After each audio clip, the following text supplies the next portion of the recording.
যে প্রিয় সম্মানিত ভাইয়েরা, আজকে আমরা জানবো যে মসজিদে এবং ঢোকা এবং বারাত দোয়া। যে অনেকে আছে মসজিদে প্রবেশের সময় এবং বাইরে যাওয়ার সময় দোয়া অনেকে জানে।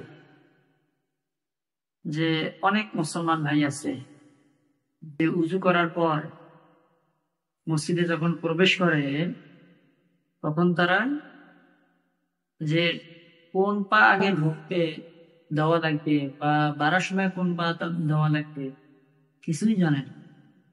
এই বিষয়ে কোনো অভিজ্ঞতাই নেই বা আমলও করার চেষ্টা করে না, কোনো আলেমের কাছেও জেনে নেয়। যেটা আমরা আজকে জানি নেব যে ঢোকার এবং বারাত দোয়া প্রত্যেককে মুসলমানের জন্য এই দোয়াগুলো আমল করার দরকার।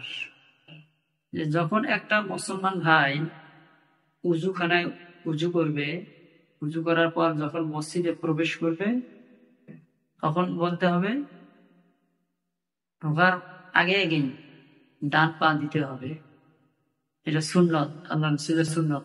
ডান পা দেওয়ার পরে বলা লাগবে যে আল্লাহুম্মা আফতাহলি আবওয়াবা রাহমাতিক।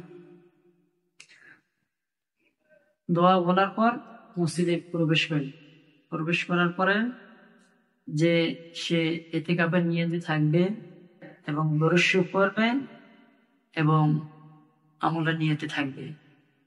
যখন নামাজ শেষ হবে, নামাজ শেষ হওয়ার পরে যখন বাহিরে প্রবেশ করবে তখন ওই ভাইকে কি করতে হবে, বাম পা বাহিরে দিতে হবে। দেওয়ার পরে দোয়া আছে, বাহিরের দোয়া, যে আল্লাহুম্মা ইন্নী আসআলুকা মিন ফাদলিক। এই দোয়া পড়ার পর যখন যে আমাদের যে জুতাগুলো আছে এই জুতার উপরও পা রাখতে হবে। রাখার পর যে কোন পা আগে মুসলমান ভাইকে ঢুকাইতে হবে সে অনেকে জানে না।